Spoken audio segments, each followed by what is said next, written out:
So to cap this wonderful day of conversation and debate and civil disagreement, we have a keynote event that's an address and then a dialogue event. And this happens to be the third and final of a mini-series we've done this year within the Civic Discourse Project. A friend of ours at the O'Connor College of Law, Professor Jim Weinstein, proposed this to us. And he came up with the title, Can We Talk Honestly About Race? Especially in the American university and in other elite institutions. So for this final third event in that series, we have a keynote address by Camille Foster and a response by Karen Attiah on the theme of racism, race, and the dignity of our individuality. So I will address both of them, and then Camille will come up, then Karen will have her response. In the sort of third part, we will all come over here to the chairs for a conversation. I'll ask some rude, aggressive questions to the two of them, and then you'll have your turn for rude, aggressive questions from the microphone out here in the audience. Camille Foster is a co-founder and executive producer at Freethink, a media company surveying important new developments in innovation, ideas, and human thriving. Foster is a regular contributor to various national media outlets on topics including innovation, race and identity, journalism, and free speech. Camille also co-hosts the syndicated current events podcast, The Fifth Column, alongside Michael Moynihan of Vice News and Matt Welch of Reason Magazine.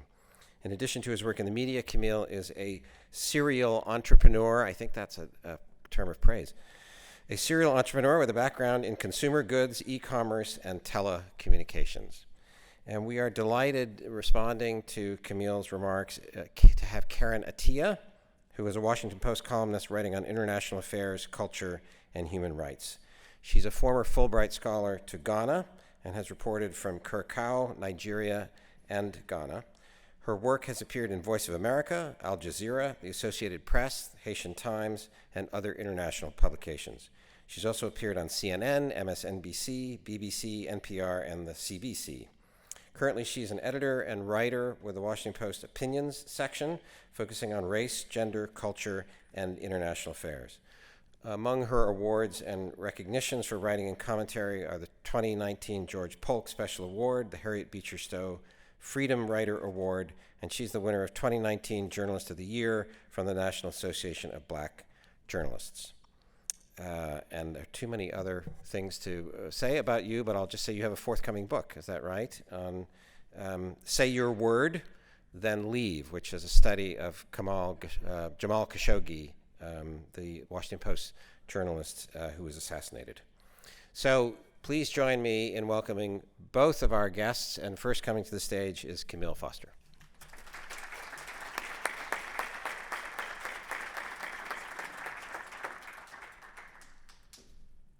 Howdy. It's been a long day. I know that this is the sort of final push before we all get to go to dinner, so I will try to be succinct. I'll also try to keep away from speechifying too much because I am far more partial to conversation and dialogue.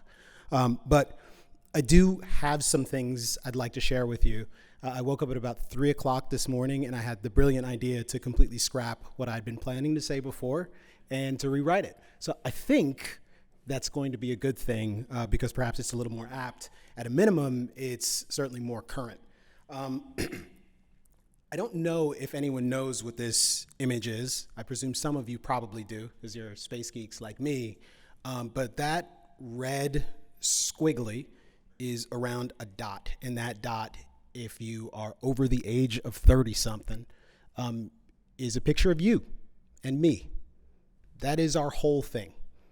Every lunatic, madman, genius, you've heard Carl Sagan do the thing, I hope. And if you haven't heard him talk about the pale blue dot, the notion of our entire world, our existence being this kind of mote suspended in a beam of sunlight, I think it's really worth kind of keeping that in the back of your mind. It's something that has been very kind of comforting and inspiring for me on a bunch of different levels.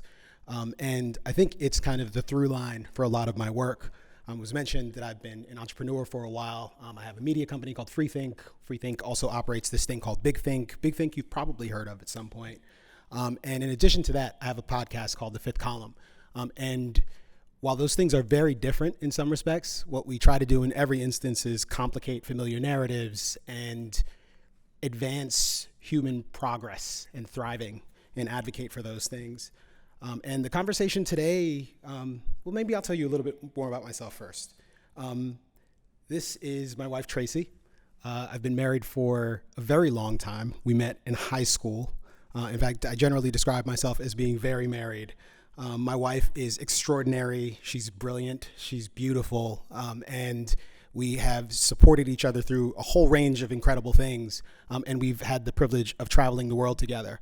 Picture on the top right is Antarctica. The one below that is Machu Picchu.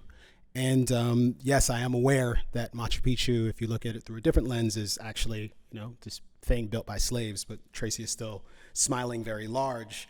At some point, when we used to live in a world where we would go out regularly, one of my favorite things to do was to be able to take Tracy out on the town to go to some fancy soiree, any place in Manhattan, and to kind of bask in her radiance, but also to collect a bunch of compliments on her behalf. It is always the case that when we go out, someone says, "Oh, your wife is so beautiful," and occasionally someone will make an awkward comment like, "Oh, your wife is such a beautiful black woman." And it's the sort of thing where I don't suspect it's ever meant in a negative way. I don't think they ever appreciate the degree to which they're offering qualified praise of my wife, but there it is nonetheless. And I may have more to say about that later, but before I talk about that, I want to talk a little bit about sex, specifically procreation and the decision that we made at some point to clone ourselves, kind of, sort of. At some point, we decided to have a kid. If you'd asked me about 6 years ago, I would have presumed that we would never have done such a thing because I felt fulfilled. But as I've said a number of times since Leah was born, I didn't know that you could need a small person so much, and that they could add so much to your life.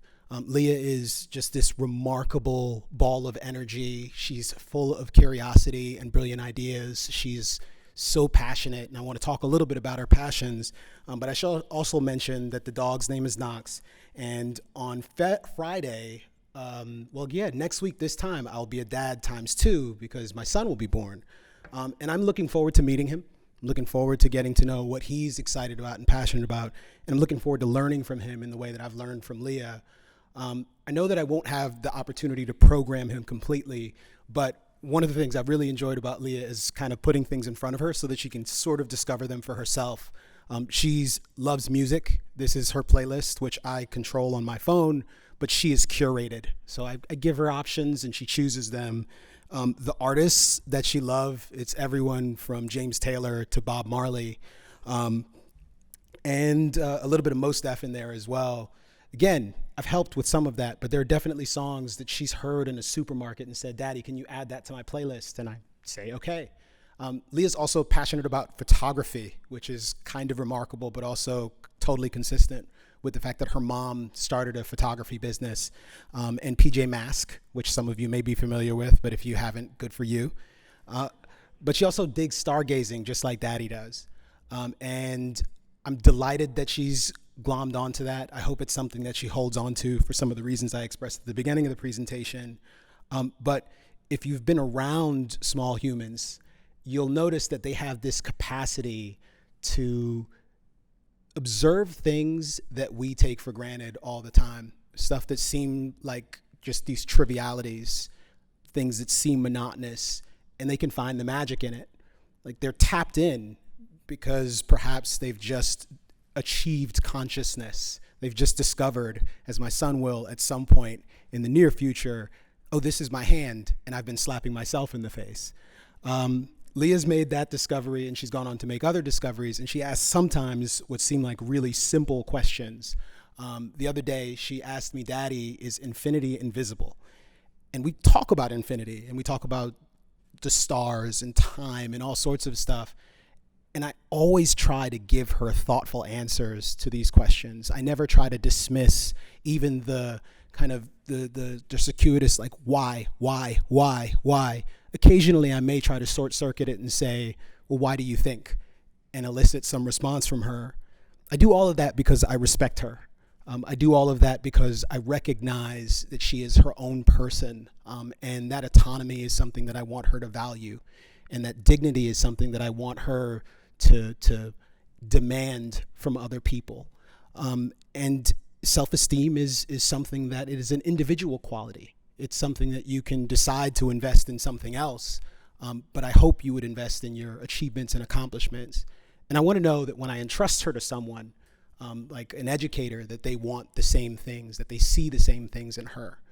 So having recently moved across country, so I've been pretty tired, I've been on the road a bunch, we actually changed schools.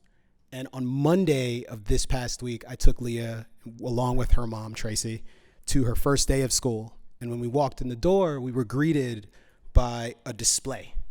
And this was the display that we saw when we walked in the door. I suspect that this, I don't suspect, I know this was for Black History Month.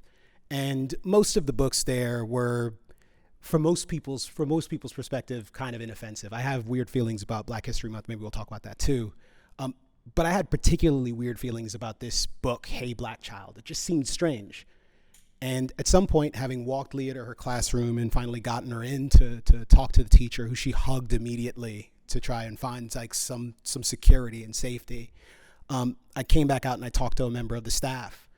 And I just wanted to make certain that they understood that I had questions about this, and that I wanted to be sure that they saw Leah the way I see Leah, not as a Black girl, but as Leah. She is important to me. She is someone who I think they need to, in order to help her cultivate a sense of who she is and learn to the best of her ability. My expectation is not so much that they'll embrace my values, that they'll share my values, but they'll at least acknowledge my values. And I think that at its core, like, dignity is necessarily a quality that is fundamentally attributed to individuals. In a liberal order like ours, like, all rights are fundamentally about individuals. The smallest minority is the individual. And to the extent we are giving dignity to the individual, all of the other things that we're seeking and asking for proceed from that. The slogan on this protest signs is, I am a man. And there's a sense in which that is fundamentally different than the kind of protest signs that we've seen in recent years. And I am of the opinion that that is consequential, that there is a difference between insisting on the dignity of your individual person, however, for whatever reason it's been taken from you, but insisting on it on those grounds, and insisting on your dignity as a member of a particular race. I can't tell you the number of times I've heard someone say, I'm Black before I'm anything else. And this isn't a problem that's unique to Blackness. At the moment, we have broad conversations about a universe of issues where we invoke these newly trendy concepts like POC, like white supremacy. It's something that's become prevalent in ways that have, I suspect, surprised many people and has created a great deal of consternation and controversy. One such controversy was this, although you can't hear the audio, and I don't know if that's something that we can actually correct. Could be that it was too low. Try again. Meet Wes and Elijah. The father and son duo are Sesame Street's newest cast members. Now we really had to make deeper and more concrete discussions around race and racism. So having these two characters allows us to do that. I love my skin. This isn't Sesame Street's first time dealing with race. Since its very first season, the show has had a diverse group of voices in front of and behind the camera. And it's often what we heard the first time that many children saw themselves being reflected on television. But Wes and Elijah are a little different. They'll be talking about race and racism explicitly, terms kids can understand. It's part of Sesame Street's Coming Together initiative. The goal is to help Build color-proud children. What does color proud mean? We know that children from very early on are not colorblind, meaning that from infancy they start to know differences. And us grown-ups are helping them do that. And so by having open discussions around race, we're really building color-proud children. Oh, I know why, Elmo. My mom and dad told me. It's because of melanin. Parents have been asking Sesame Street for more resources to help facilitate these conversations. It can be tough to find the right words, but Wes and Elijah are up to the task.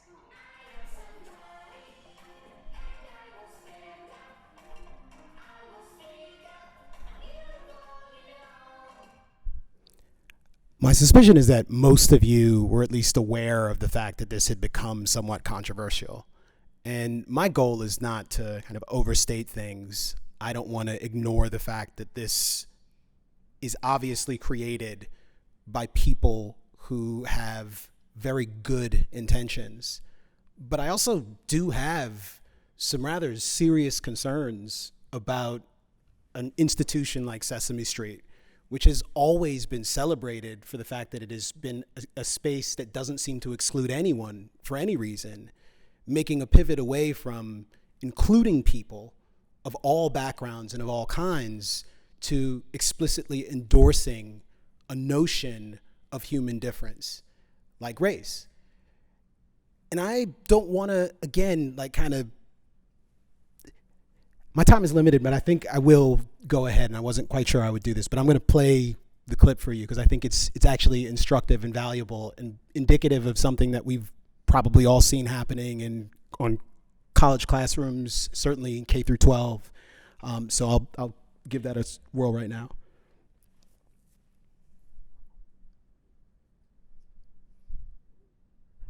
We'll see if that happens actually.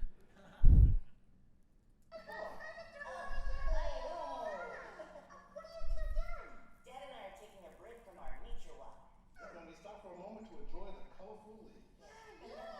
Oh, look, Elmo, the leaves are falling. This leaf is red like Elmo's fur. And this leaf is brown like Russell's skin. Good observation, Elmo.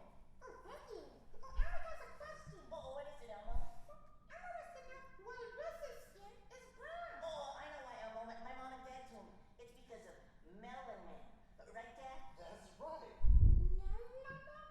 What's that? Well, melanin is something that we each have inside our bodies that make the outside of our bodies the skin color that it is. It also gives us our eye and our hair color. And our fur color? Yes, that's right, exactly, Elmo. But if we all have melanin, why are we different colors? Like, why is Mr. Elijah's skin a darker brown than Russell's skin? That's a good question, Elmo. Well, it's because the more melanin you have, the darker your skin looks. The color of our skin is an important part of who we are.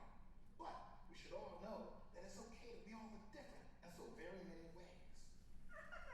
Elmo's fur is red and soft. Oh, and my hair is black and curly. Things on the outside, like our skin color, our hair texture, our noses, our mouths, eyes, make us who we are. Many people call this race. But even though we look different, we're all part of the human race. Isn't it cool, Elmo? Very cool. Huh, look at the leaves. What did you see? Elmo sees leaves that are all different colors. And the different colors look really cool together. Yes, those leaves came from one amazing tree, standing strong, its branches like arms stretched wide, with leaves of many different colors, side by side swaying together in the breeze. Oh, like this?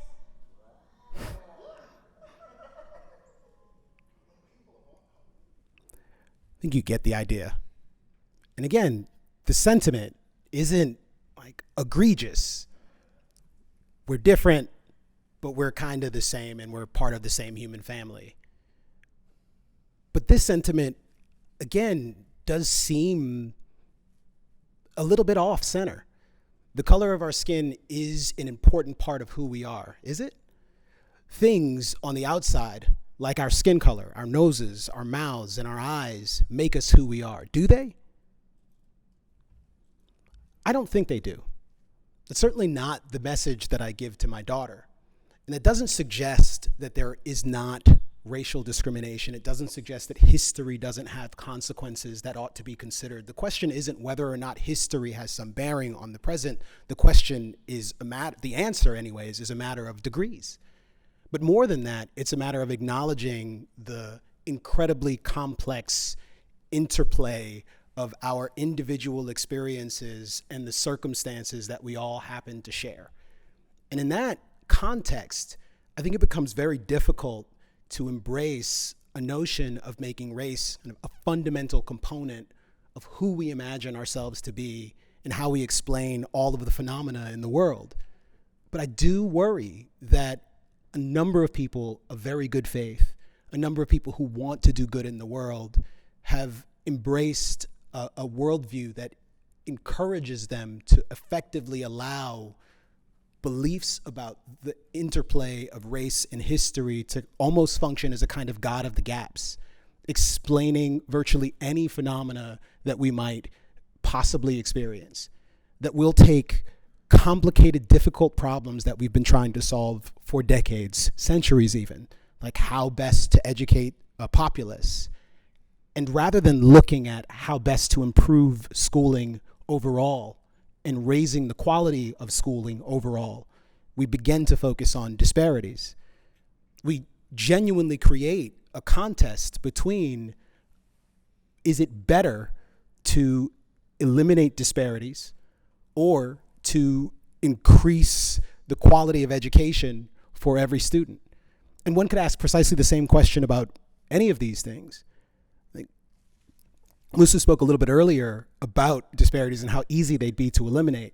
And I can imagine quite a few policies that might do so, but that most of you would balk at. We don't want to expel the bottom 15% of the student population in an effort to try and achieve some overall average that's better. In which case the question becomes, what are your values? And the last bit of this that I'd like to say, and I'm going to cut it a bit shorter, is the notion of color proudness, which is not, I think, a broadly accepted notion, but does seem to embody the ethos of kind of anti-racism and various other concepts that are newly fashionable, versus colorblindness. I think there's a false dichotomy here. And it's not just a false dichotomy in the sense that there's an array of possibilities beyond these two things, but it's also a false choice, because both of these concepts belong to the ideology of race, the ideology of racism, perhaps, which gives rise to race.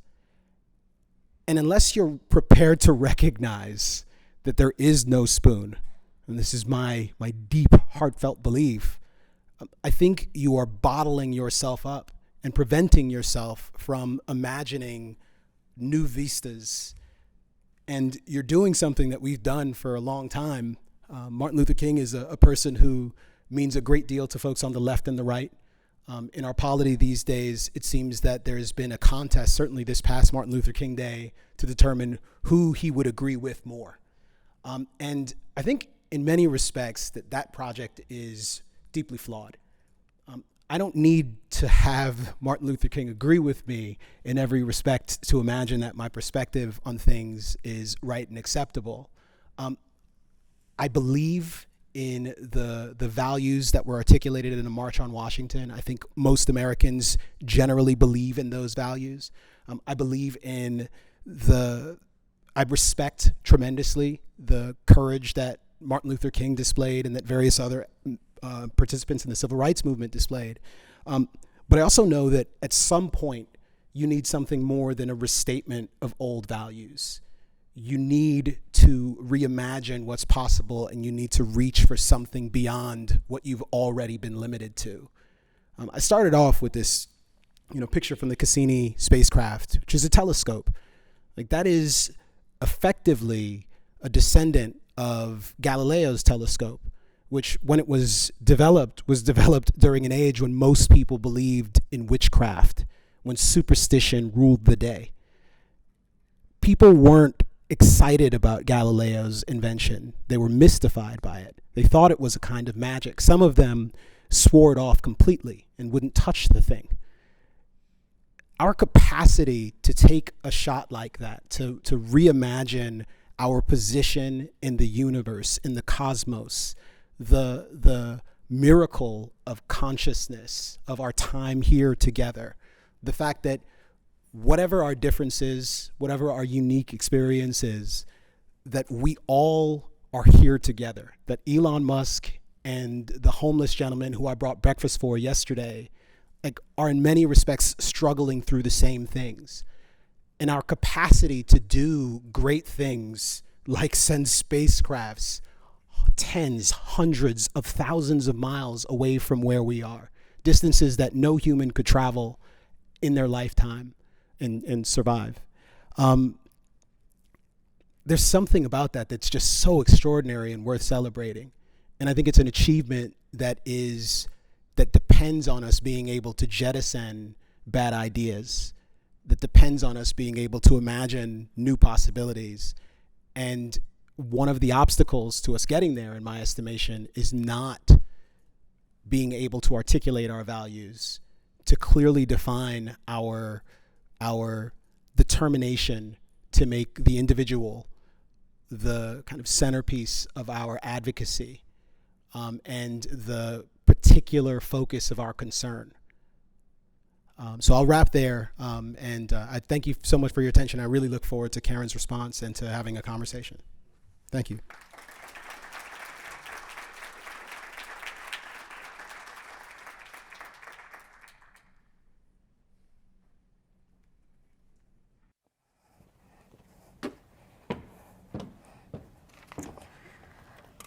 All right.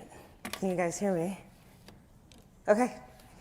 So I have the not so easy job of being the respondent, and made even more difficult that I don't have fancy pictures and nice pictures, but I will try to paint pictures in your head of where I'm coming from on this topic. And as Kamel said, that he rewrote his speech at 3 a.m.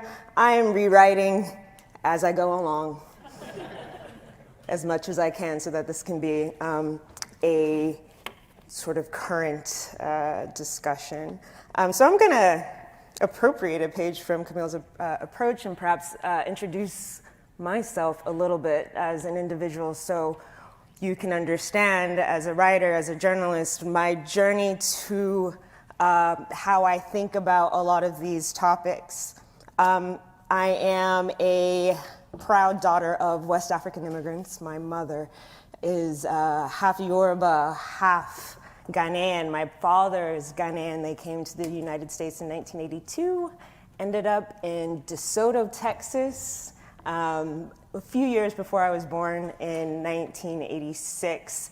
And growing up in Texas, I remember, and maybe I was just a precocious child, maybe it was the environment within which my parents decided to raise us, but I remember being made aware that I was different. I remember getting questions from my white friends. Well, like, why is your hand, why are you half white? You're part white, you're one of us. Why is your hand like this and the other side's like that? And I was like, I don't know. I would go home and ask my parents, well, why is this happening? And not only that, but why are the other kids asking me this? And what am I supposed to say? What am I supposed to tell them? And they said, my parents just said, just be, it's who you are, be proud.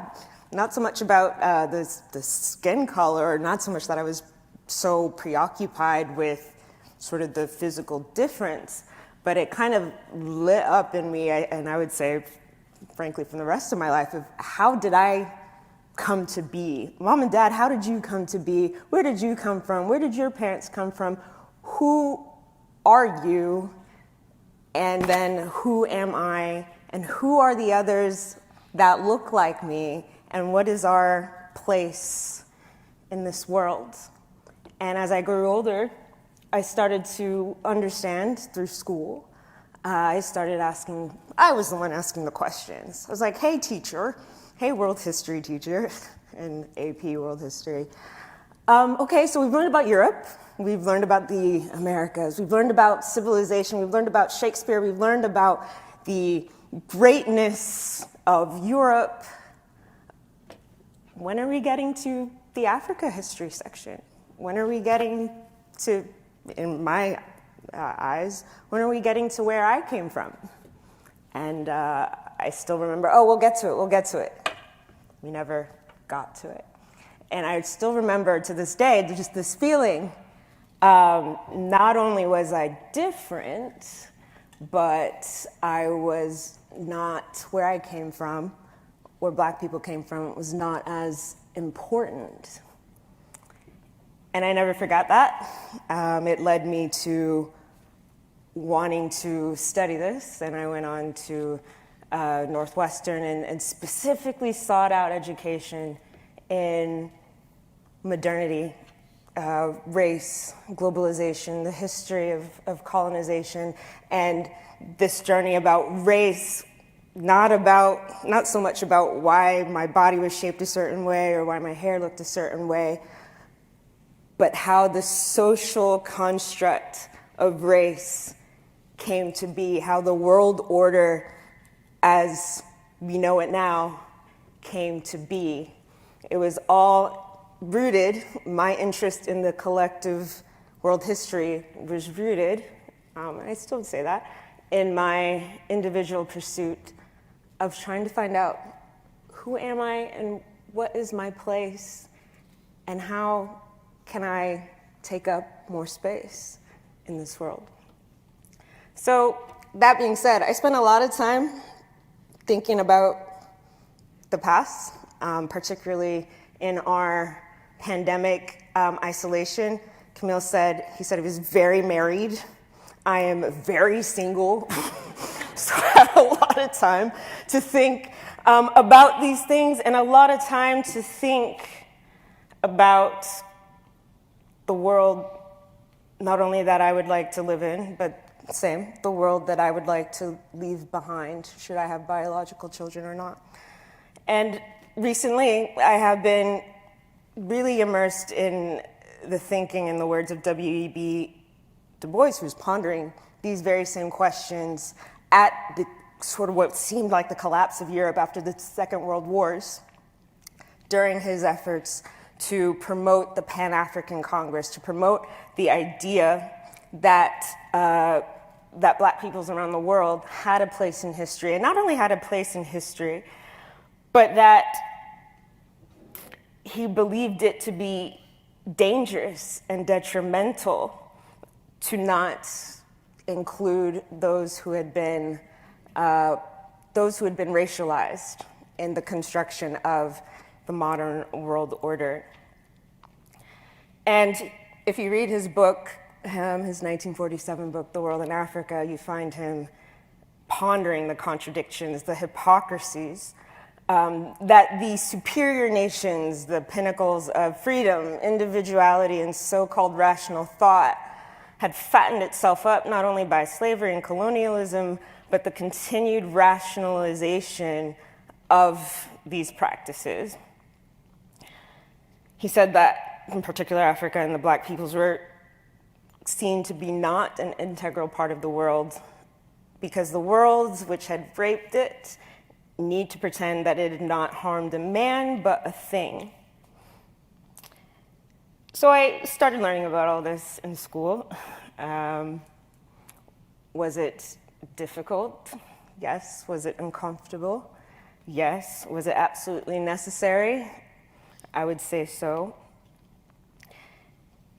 Because, again, thinking about W.E.B. Du Bois and his efforts back then, his was a thinking of the collective, of global solidarity.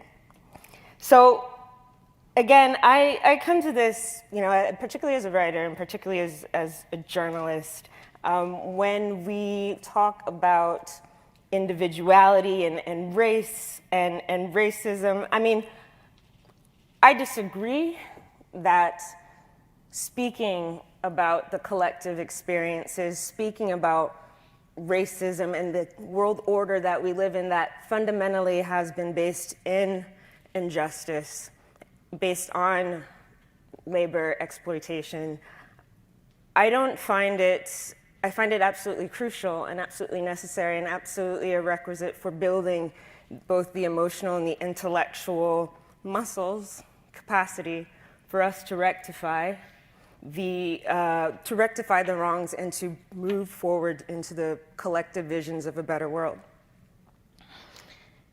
I do not see the dignity of the individual as divorced from thinking about the collective past.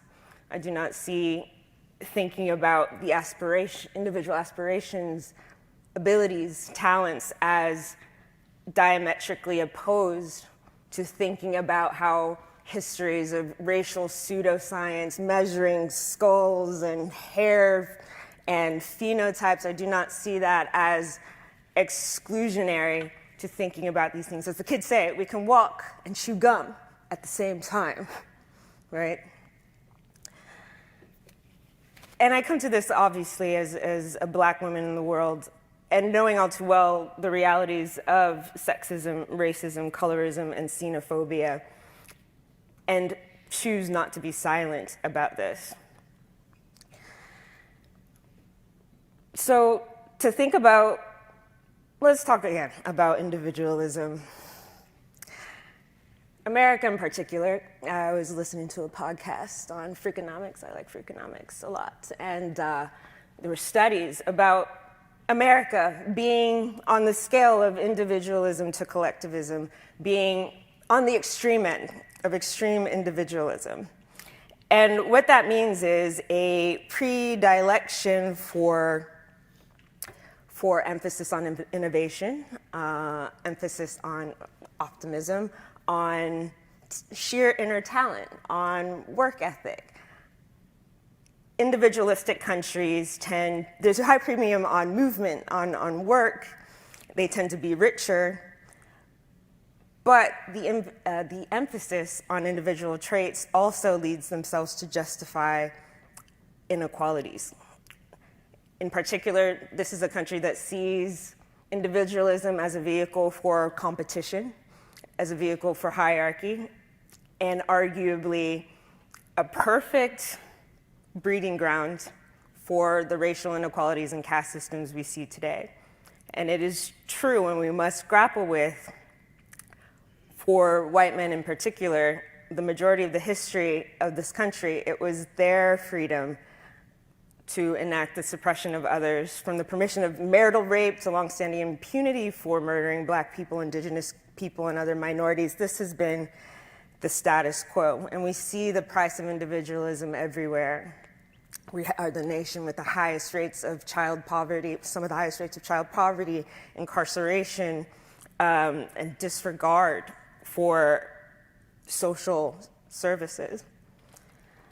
So, that being said, I feel, and I borrow from Audre Lorde, when I think about these issues and when I think about race and inequality, I think what Camilla's touched on is this fundamental question of difference. We are a society that struggles to embrace difference.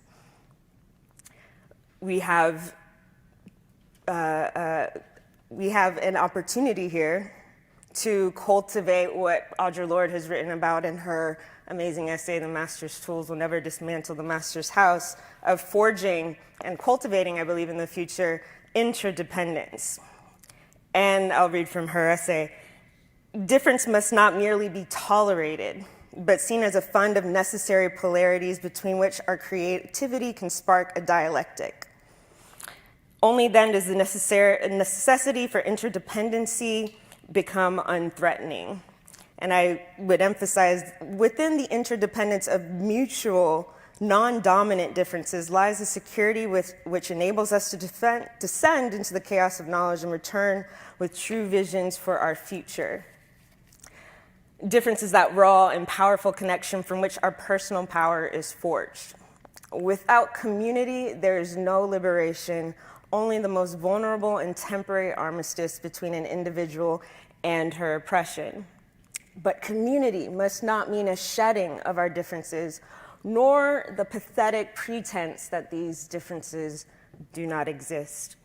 And I find that so we have in our reaction all too often to uncomfortable conversations about race and hierarchy is the knee-jerk reaction to assuage guilt, to shy away from discomfort, and ultimately, and we can talk about this later, I think the evasion of accountability and the question of what do we owe those who have been placed at the bottom of our racial hierarchy? What is the debt that the dominant groups owe to those whose labor and blood have seeded the hopes and dreams of this nation? Perhaps I'll end there. I'm sure we can discuss this in Q&A and back and forth, but thank you all for your time. Look forward to talking to you.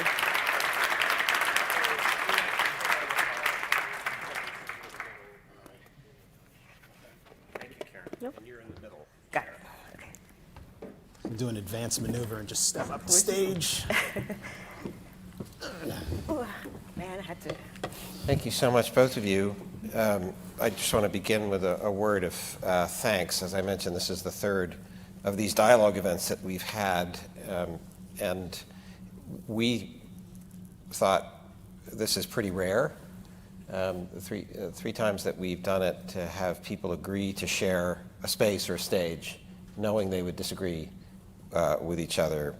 We think it makes us smarter, and it's part of our educational and civic mission. But we know it's rare and takes a certain kind of courage to do it. So thank you for that. I wanted to start by asking each of you to talk a little bit more about the theme that Camille picked for this, which is to think about a future, an ideal world. And I'll just pick 50 years from now. Right? 50 years into the future of American political, social development. The two of you seem to have very different views about what race would mean. Race as a social construct, to take Karen's term. So just could you focus, each of you, a little bit more on that? What it would mean. What I would hope race means. Yes. 50 years from now? Your ideal, where you would like America to be, the world you would like to live in, regarding race in America. Sure. 50 years from now. Sure. To piggyback off of something Karen was saying, the notion of difference and Americans having a difficult time with difference.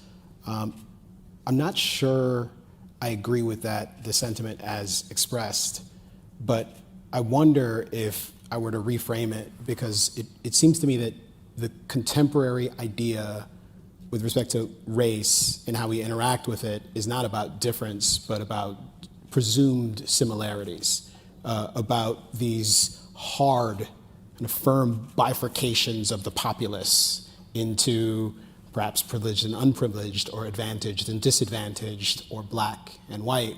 And we know that those lines are not firm, that over the course of history, different groups have been considered different things. And you and I have a sort of shared experience in some respects, in the sense that we're both the children of immigrants who are first-generation Americans. And I think there are a number of ways to think about the American project. And as much as the kind of dominant, or at least the in vogue way to think about the American project is as one that was paid for by subjugation and slavery and blood, my interest isn't in not acknowledging the atrocities that have taken place, but in the future, I would love it if more Americans were able to better contextualize that sort of thing. Something I've said a number of times is that all, and I got this from Milton Friedman, but that, people throughout history, like all people throughout history, have been subjugated. That is something that we have in common. And I can't think of myself as a member of a racial group other than the human race, because I know that it is a falsehood that was concocted by people who had a particular goal. And there is a necessary kind of reification and reinvention of the idea of race when we invest it with too much of our attention and too much of our concern. And at a minimum, it seems to me that major progress would be if people were at least willing to acknowledge that there is the possibility that we can overcorrect, the possibility that there can be too great a concern, the possibility that, as James Baldwin warned in The Fire Next Time, that having experienced all of these tragedies and all of this awfulness, that we can lose the capacity and perhaps even the interest in differentiating between a real and an imagined harm, and that by so doing, the gates of paranoia close on you. If I were to ask myself, what does it look like when the gates of paranoia close? I don't know that it's fantastically dissimilar from the world that we find ourselves in, where people, when asked how many black men are killed by police, give data points that are orders of magnitude higher than what is actually true. Where we share videos of black fathers talking to their 6-year-old daughters, essentially giving them the talk, as we've come to refer to it now, and training them so that they know how to respond to police in a way that will allow them to escape an interaction with the police with their lives, when we know that the overwhelming majority of law enforcement interactions don't end in homicide of anyone. And that if we look at the last 6 or 7 years, like Karen's publication, The Washington Post, has this wonderful fatal force database that they have developed and that they have been tracking and updating. If I were to look in there for young black girls killed by the police in the last 5 or 6 years, like how many of them would I find below the age of 17? 1, 2? That's the reality. And the disconnect between that and assertions that our lives are in immediate peril, that there is a genocide, I think is pretty profound.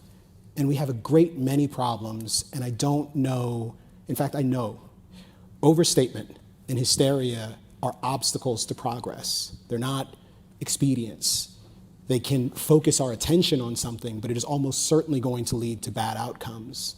So tamping down hysteria, qualifying some of our concern, and contextualizing some of the things that we should certainly consider, so that we can perhaps consider the broader context. If subjugation is our shared lot historically, then that might say something about the actual perils that we face together and the things that we ought to be safeguarding that is very different from unique particular concern for Camille's life on account of his appearance. Thank you. Karen. Yeah, where to start?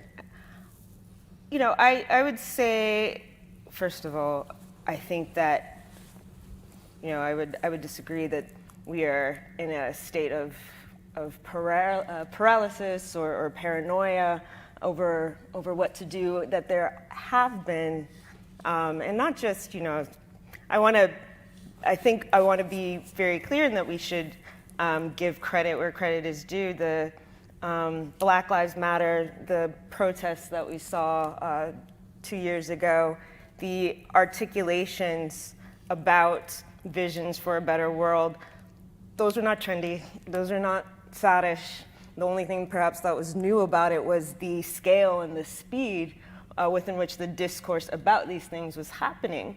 But we have to give credit where credit is due, whether it's the black women radicals who've been speaking and writing about abolition for a long time, who've been articulating their visions for a new world, for community policing, for different visions of education. That has been there. Whether or not they had been listened to, whether or not they had had the platform and had the space is a different story. And I think what we've seen and what you see if you study history is the incubation period for ideas, for a culture of awareness, for the words, the language within which to describe one's present condition and an articulation for the future takes a long time. I mean, if you're looking at, we're looking at ideas from the 60s that are gaining currency now.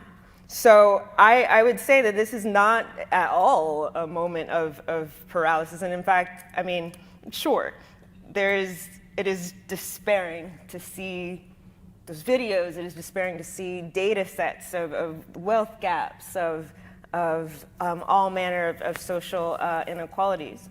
But I was actually listening to NAACP's Sherilyn Ifill, and she gave some reason to hope. The reason why I say that there is not paralysis, there is progress and there's movement and there's an articulation for a better world is because, I would argue, we are seeing this backlash. We are seeing the backlash, the not just the discussions about the TRT, that's not what's happening. Mm-hmm. That is an assault on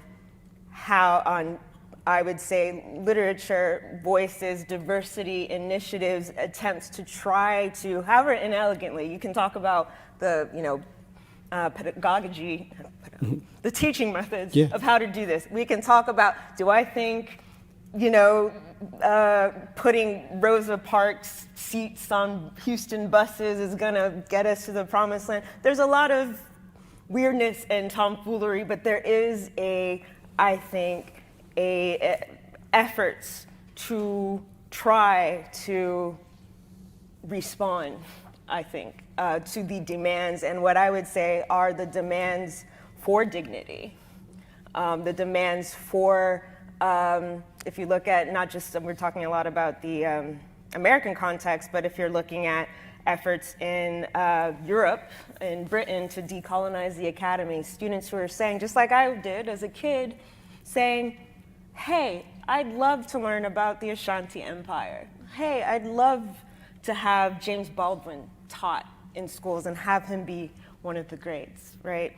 So I think that what is happening is not paralysis, is not hysteria, is not that we're so disempowered by our victimization that we haven't figured out. No, people are in the streets, people are organizing. I've reported on and had chances to speak to local groups all across Texas, Oklahoma, who are making their visions into reality, trying to, facing resistance, facing white supremacy, frankly, but it's happening. So I'd hope that as we are inelegantly trying to figure this out and trying to learn, and nobody was born woke, so to speak, but that we are trying, I think, to figure it out so that all of our kids can be able to understand the journey. I think that the journey to this point has been hard, but if anything, that gives more pride, I would think. I'm very single, so. Yeah. So could I try to sharpen the disagreement here? Because all these people have paid good money for a real disagreement. So you. That was a joke. That was a joke. It's fine. Sorry.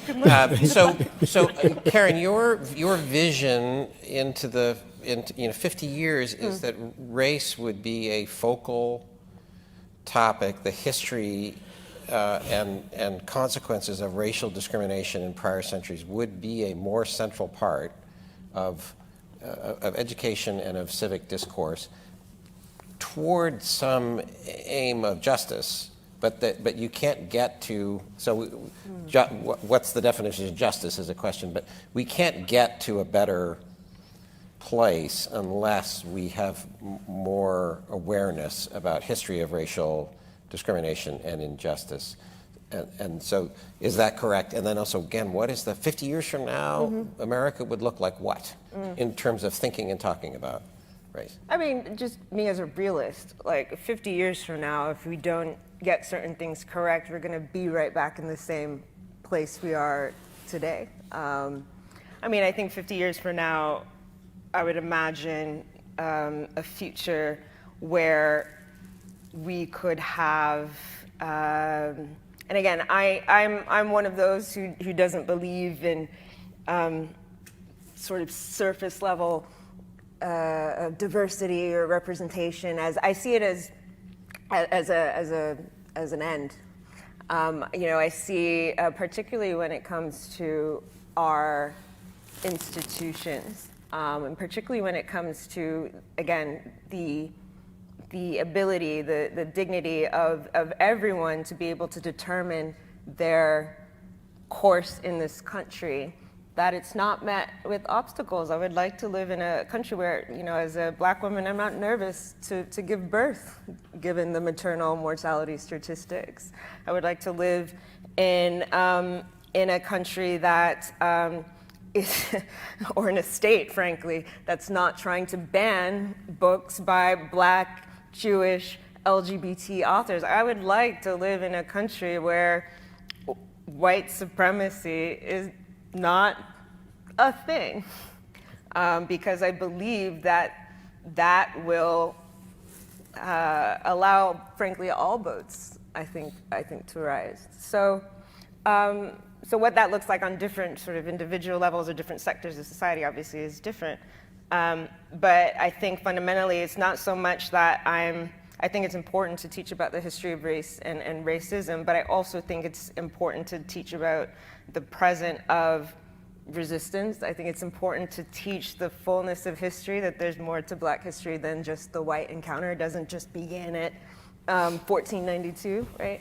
And I think, there's so much to say about schools in this country and frankly my own industry in the media, and how we have added to the harm, and how many of us are trying to actively work to change our framing and change our how we reflect who we are and where we're going. So I just imagine, I just imagine perhaps a more radical, not just equality, but liberation, a liberated future for us all. Okay, we'll take one more question from us in the group, and then be thinking of questions you want to ask from the audience. Let me return to the theme of the speaker series this year, the Civic Discourse Project, an idea of an American civic compact. Camille, you've mostly talked about the individual dignity.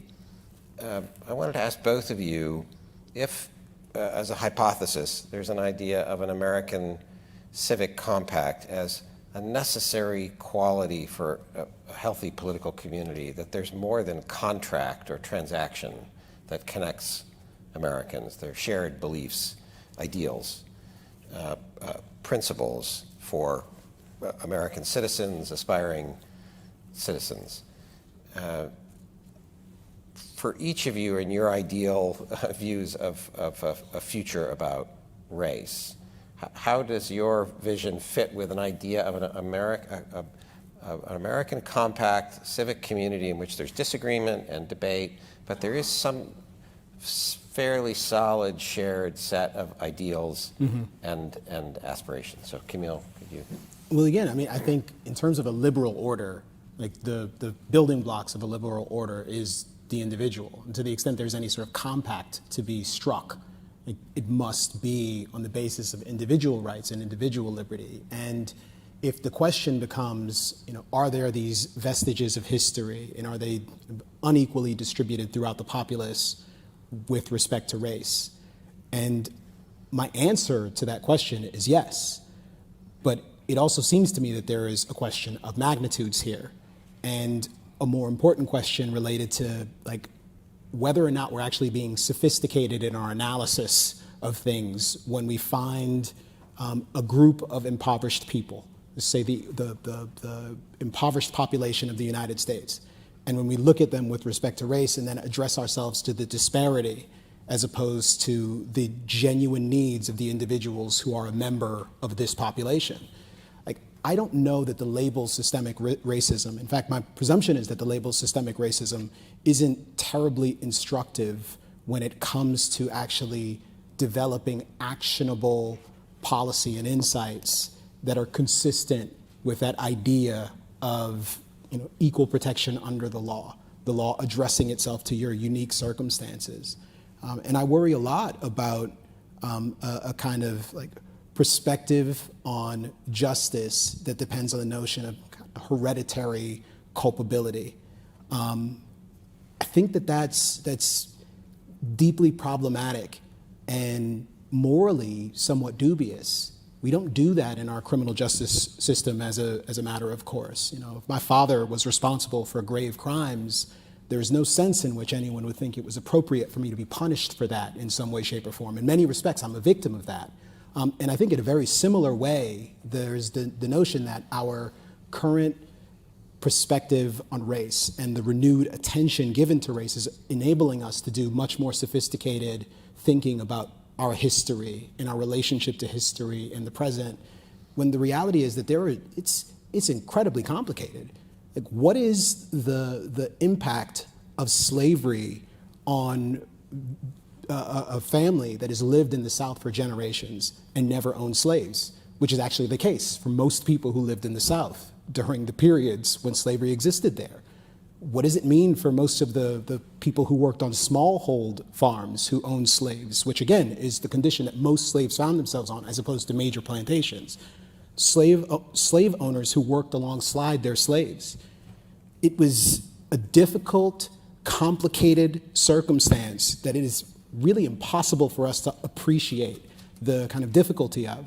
It was difficult for whites who were competing with slave labor, which displaced them, a civil war that ruined the economy and to this day continues to have meaningful impacts on the economic outcomes. If we can say that slavery has some impact on outcomes today, then it's certainly the case that racism and slavery and the Civil War and all of those other things have broad regional implications.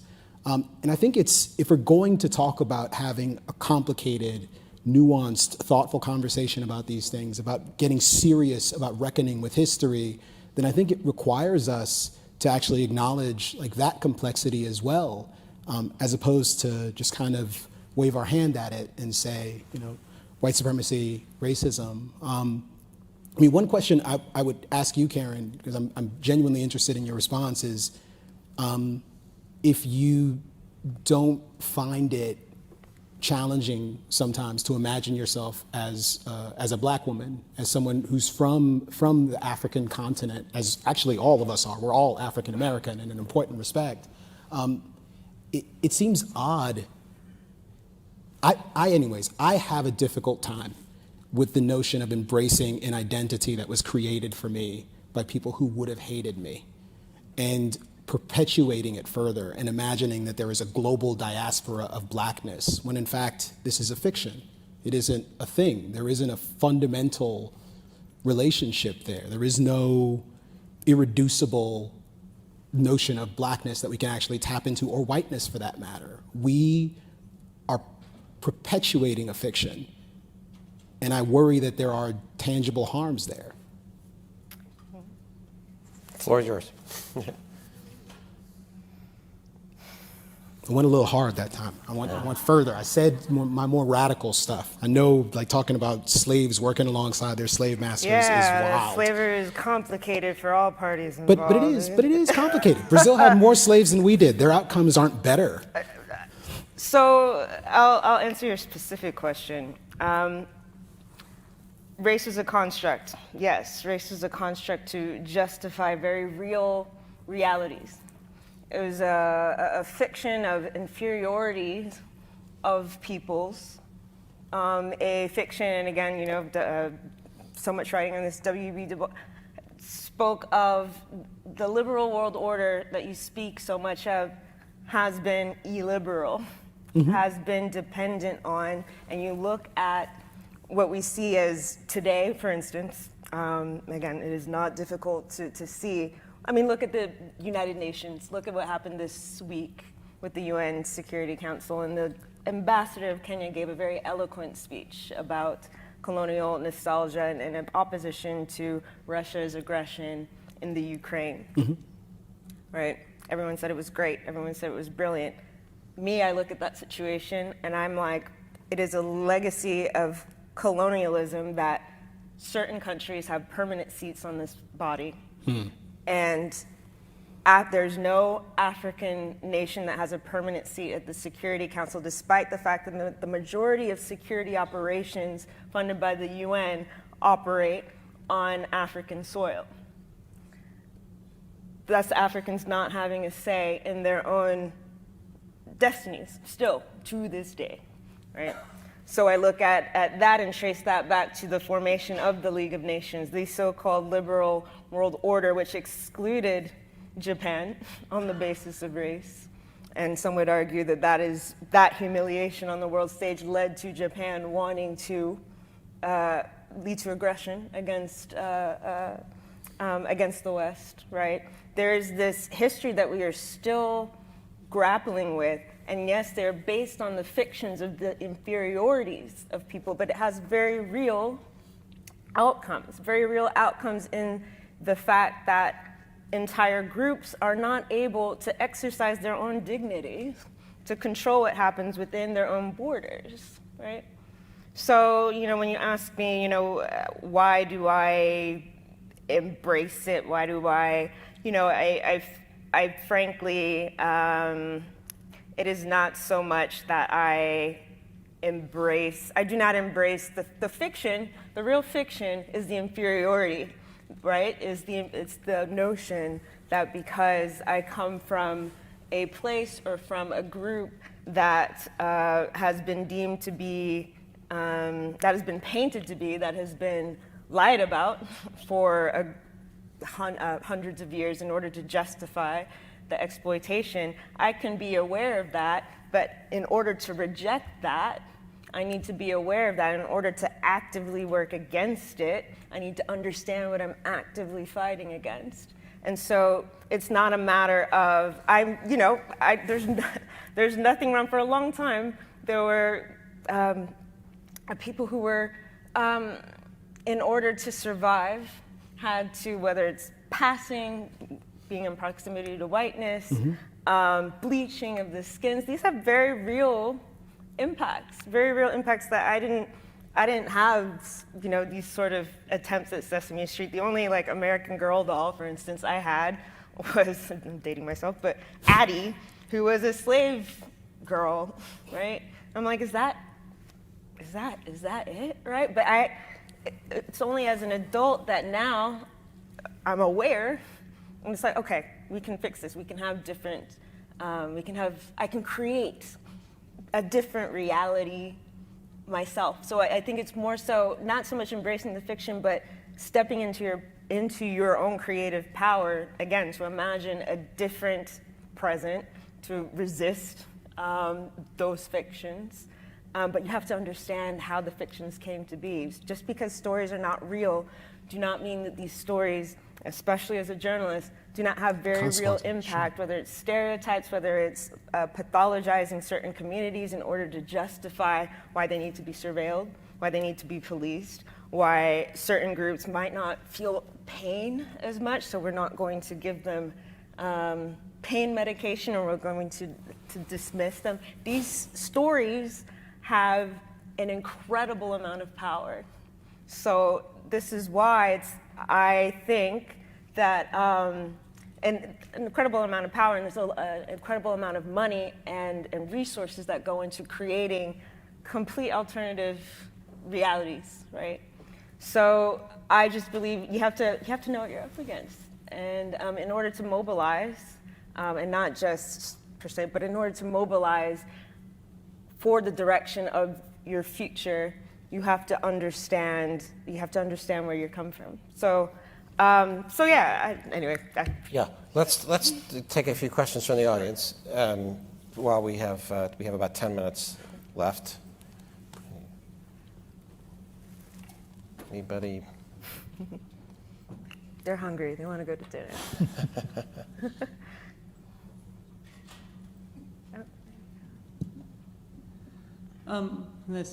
My question is that you brought up that famous phrase from Audre Lorde: "The master's tools cannot undo the master's house." So to me, it always begs the question when this is brought up: is how can change even then be reasonably achieved through any peaceful or reformist method? I think that's one of the most immediately worrisome. And then the other phrase that caught my interest was the mention of that there are debts owed. So with these two factors in mind, it begs the question of how then is that debt going to be dispersed, and then who is going to be handling that process, and above all, when would they could consider that debt to have been paid? And if we have been capricious masters, what is to stop this this reversal to be just as capricious? Yeah, fantastic questions. I'm very glad you brought up this question. And I feel like that's a little bit of, I tried to get at it in my speech, but a little bit of the discomfort and the thorough line about having to address some of these questions and restoration, I think, of dignity. I reported a little bit in Tulsa last year after the 100th anniversary of the massacre in Tulsa, and met with descendants of survivors of that massacre. And one thing that I didn't know, having even grown up in Texas, but I didn't know about Oklahoma and about the black towns during that time, was the incredible wealth and organization and power that those black towns had due to the oil boom and due to their inheritance from Indian lands, right? So they were wealthier than the number of the white towns, and I'm sure most people know the story of that. The accusations flew, and Tulsa and many of the surrounding areas, Greenwood, burned down to the ground. So even to this day, the descendants were never paid back by the insurance companies, and to this day, they are still fighting for some sort of restoration. Now, of course, there's so much to be said about what does restoration look like? Does it look like cash? Does it look like investing into the communities? And there are as many answers as to what that looks like as there are community members, but fundamentally, it remains the case that you have these descendants who helped build Oklahoma, who are sitting still in poverty. Meanwhile, down the street, you have a fancy $100 million developments, concrete that has paved over these people's former homes. So when I think about a future, I think for the most part of American history, I mean, especially from Reconstruction till now, part of the contract you discussed was that there is no recompense for black people. There is no entitlement to anything that is lost. It's just, we should just move on, get over it. I would imagine, I'm someone who's written about it, and I believe that the fear, the guilt, the discomfort is that the debt owed, particularly, and there's so many groups you can think about, but the debt owed to black and indigenous peoples is so great that it boggles the mind, perhaps, if you were to actually sit down and calculate it. But it does not absolve of the responsibility to restore what was taken and to restore, I think, what was lost. So in terms of, again, master's schools and master's house, what Audre Lorde is speaking about specifically is, again, this interdependence. Like, America as it is would not exist without us, right? It would not exist. Our destinies are intertwined, and what she's looking for is a mutual way forward that is not based in hierarchies and domination. I think that's what it is. We haven't figured out a way to have a society without caste, without hierarchies, without domination. We just haven't yet. But I think part of what justice looks like and healing is an offer of that restoration. Okay, let's let Camille respond. Well, I mean, I'll be very brief because I don't know if there's anyone else. Look, I am all for kind of satisfying specific demands and addressing ourselves to kind of specific deprivations to the extent we can identify responsible parties. I think generalizing, however, is a little bit more difficult for me to wrap my head around, especially when I consider, like, if there are 100 million people impoverished and 20% of those people are black, then there's some overrepresentation there relative to their share of the population. But that's certainly not the only way for us to imagine what kind of an appropriate percentage share of poverty there ought to be. But in either case, for me, the suffering of any individual person who finds themselves impoverished or dealing with schools that are underserving their community, their deprivations are not more of a concern for me dependent upon the status of their ancestors. Like, if your ancestors were wealthy, but you had a difficult go of it and your children are less well off, your poverty concerns me. And if your ancestors were slaves and you're not well off in the future, your poverty concerns me. And I don't know that there's any real, like, the principle that's at work there is one that seems rather crass to me. Like, I wonder about, like, if there's a blanket policy of reparations, for example, is the obligation to pay based on the fact that you participated in the crime, or is it based on your capacity to pay? Because if it's based on your participation in the crime, African states were full participants in the slave trade. And I don't know that anyone has an expectation that will go to West Africa, Just a brief reply. extract resources Yeah, from but there. let's not act like there's no precedent for reparation. We can look Oh, at. I'm not- we can I'm not look at saying that at all. Germany. We can look at Germany and the Holocaust, and we can look at not just restoration of. But we're talking about, like, within a generation. We're not talking about, like, 400 years and the generalization of, like, Slavery was not harm. that long ago. I'm saying over the span of 400 years. No, yeah, but I think we act like that there is not again precedent and vision and action and templates for this sort of thing. Again, you look at not just again take Germany and take how not just in terms of material recompense but also in terms of how what happened is taught, right? And how it is made a part of the fabric, even just the shame, I think, of Germany. It's not to say, obviously, that this has eliminated anti-Semitism around the world. I mean, look what's happening. But there are models, and there is increasing. I mean, you take Africa, you look at. I'll bring up Germany. I've just spent a good amount of time there. Finally being forced to acknowledge the Herero genocide. You look at the restitution of cultural artifacts and leads back to their original countries. So we are having templates of restitution and restoration and even apology in certain cases. But in many cases, this has taken decades of work, generations of work. Okay, so let's take, I think there was one more question, and then we're a little over time. Howdy, thank you both for speaking here today. My question is around the phrase white supremacy. I've heard this phrase a lot, and I like the framing of thinking about this in terms of 50 years in the future.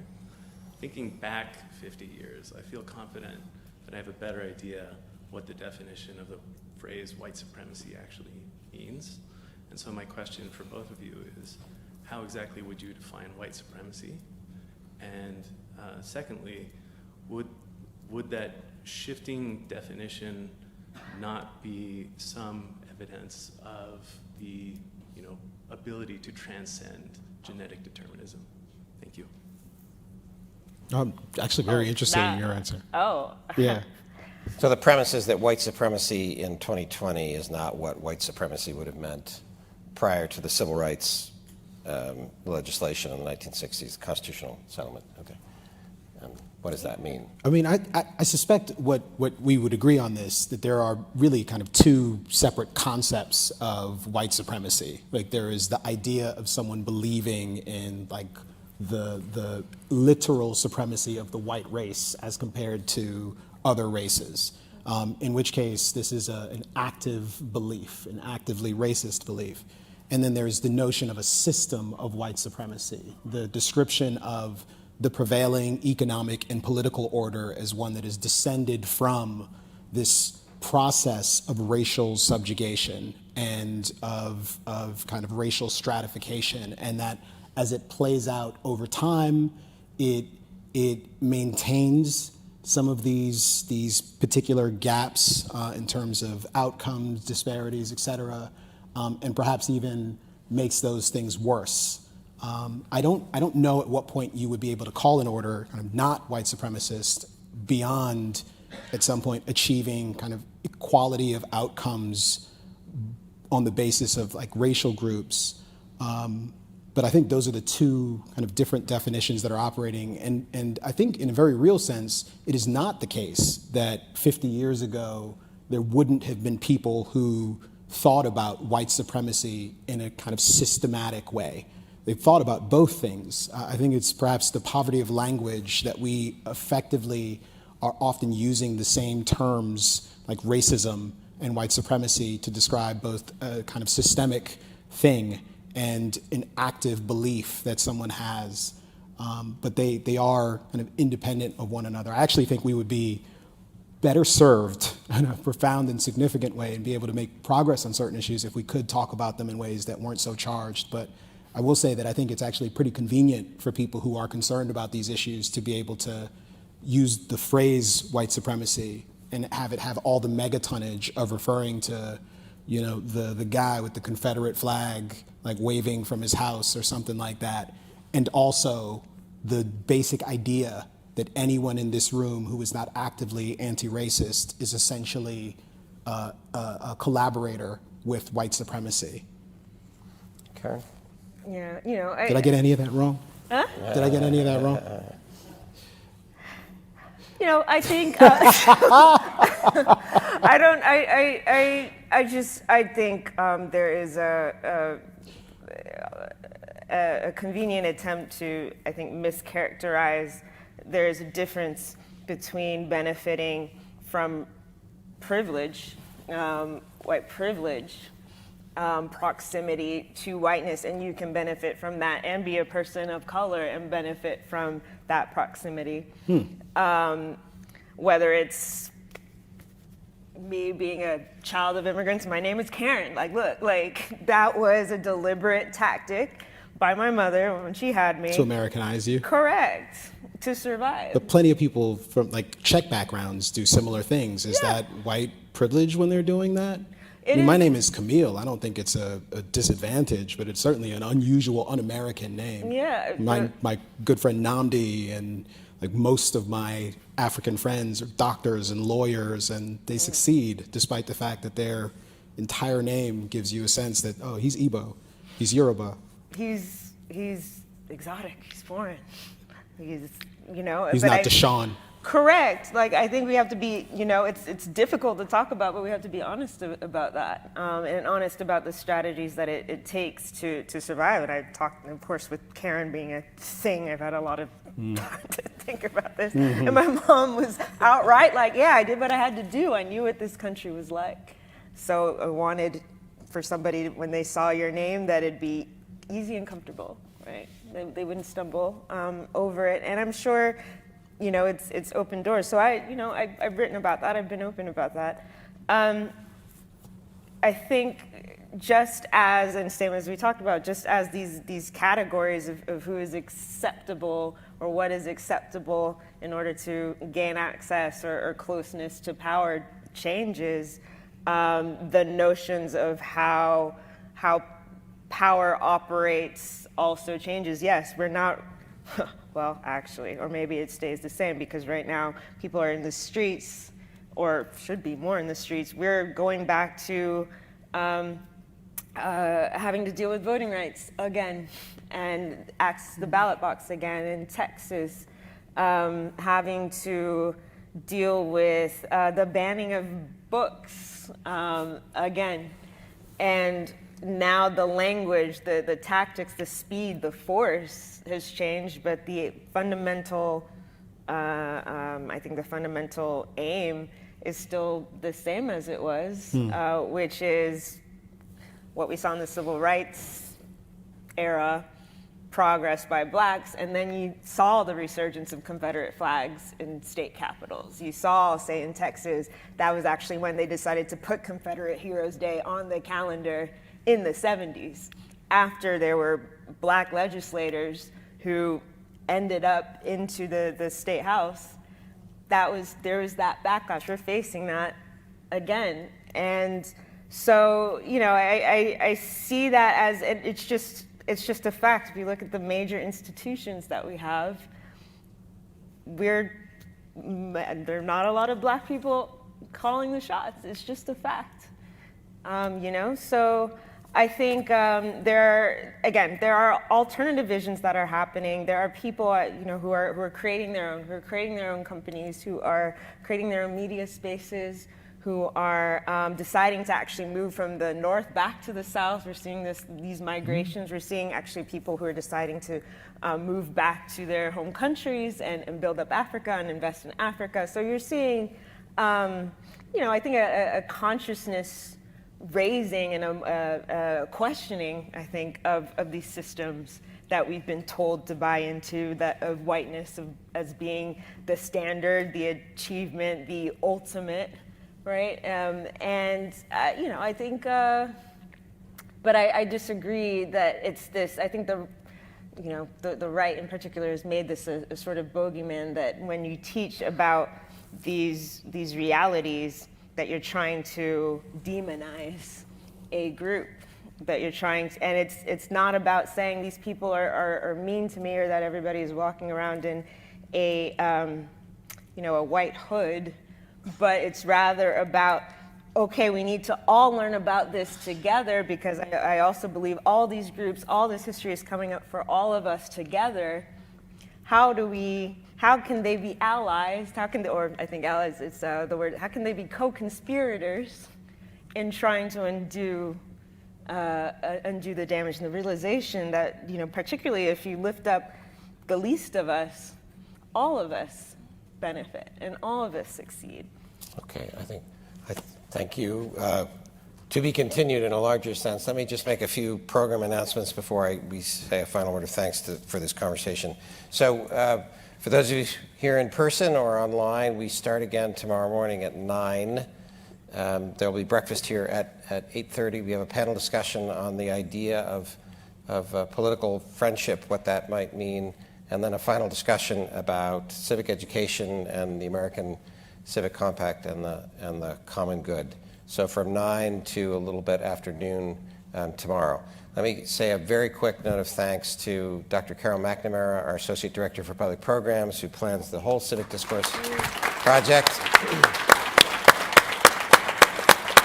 and plans this conference, and the other Skettle staff who help with this, Morgan and Marlene and Marcia and Vanessa and others, and other faculty from the school who have been here. Thank you, everyone who's been here for most of the day or coming in and out for a great conversation. And now one last note of thanks for Camille Foster and Karen Attia for this conversation.